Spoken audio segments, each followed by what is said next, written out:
Sylvia's brand breakthrough. So finally, what had you say yes to emerge? Because I know you know looked at that. It wasn't a sort of a foregone conclusion right initially, and now I'm so happy that you emerged with us, Sylvia. Share with us a little bit what has changed for you. So, to make it short because of time, the magic moment where internally I felt I have to do it was when I saw the before and after of Jodie England, Untamed You. I mean, that for me was a shock, because I had the same opt-in, boring, classic, niching page, and then to see this woman from her essence being captured in this photo and her whole webpage and everything, I started crying. I mean, I cry yet again, because it's such a holy work you're doing with us. Because I realized it's not any longer about my business. It's really finally about my soul, having the freedom to bring into the world for what I'm meant to be here. And for me, there was no doubt any longer. And to be honest, I didn't care how much it cost in that moment, even though it was a challenge. Yeah, it was just so clear. I have to make the money. I have to be there, because that was what I was looking for so long. And I don't like when other people make these big testimonials and raving and saying everything is different. But I have to say it now too, because even though it's a business process, it's about a business brand, I discovered in Emerge that it goes way beyond. Yes, there are a lot of things different now in my business, but what is more important is I'm different. And that is so priceless. I am finally free to be myself. And what I enjoy the most now in my business is freely and gracefully to say no.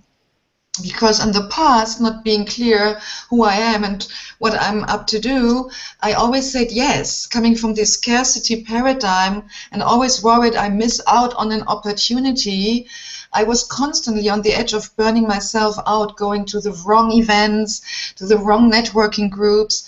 I spent so much time on the road and so much money to luncheons and dinners and speaking gigs, because I always said yes to everything and everyone in order not to miss something out. And now I say so gracefully and more often no than I say yes. And that is so healing for me. I spend much more time at home. I'm finally writing the books I have carrying in me since over 10 years. And it's plural. It's not one book. I'm writing several. And they came out of my brand. My new brand is Überwoman. And I would like to celebrate with all of you here physically. I don't know if you can see that. This is my binder from the state of California with all my legal papers for founding Überwoman International Inc.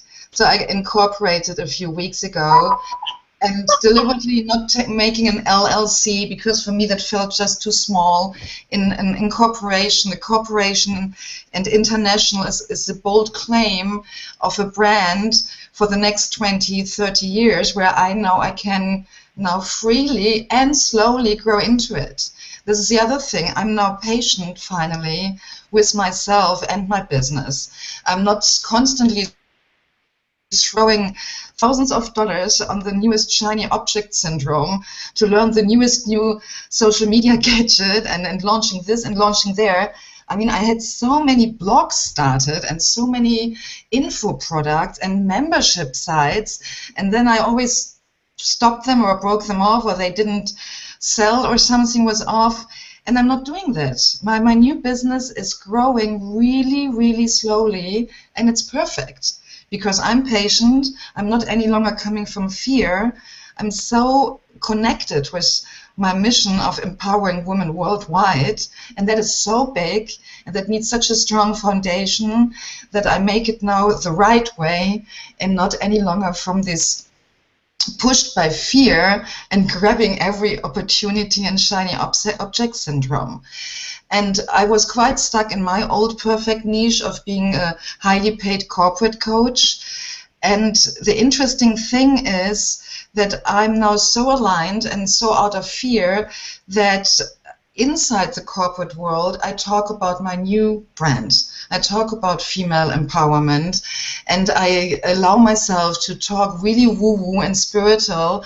I was a few weeks ago at a highly elite, behind closed doors, small business conference in Munich, where in public I talked about angels and that I believe everyone in the room is an angel, even though we can't see their wings. I would never in my dear life, especially not in Germany, had used a word like angels in a high top corporate environment.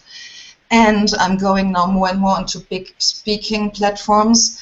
And that event in Munich, I was the only paid international speaker, the only woman.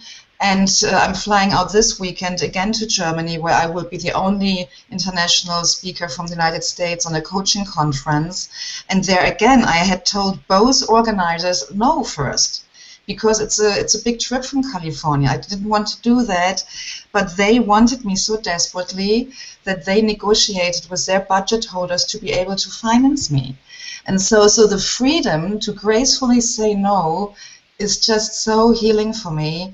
And a last private piece, being more at home and looking more after myself nurtures my whole family. I mean, I have 2 boys, 9 and 10. I have a beloved husband, and they missed me. They were quite frustrated seeing me always like a crazy chicken driving from one event to the next and not being home. So Sylvia, I am so freaking proud. And I'm so grateful, and what you're really doing is you're building an Apple brand for yourself that's got your soul and heart in it from A to Z, and all of the things that you had split, where you had that split, unified under this, Überwoman International brand now, and I'm so delighted that you said yes, so honored, and we have like 1 minute. Oh, yeah, okay, so here it is. Guys, and Maribel also helped me in closing. We're right at the time. I hope this was more valuable for you to really hear the transformations, because there's a lot of talk about making a difference. This is the real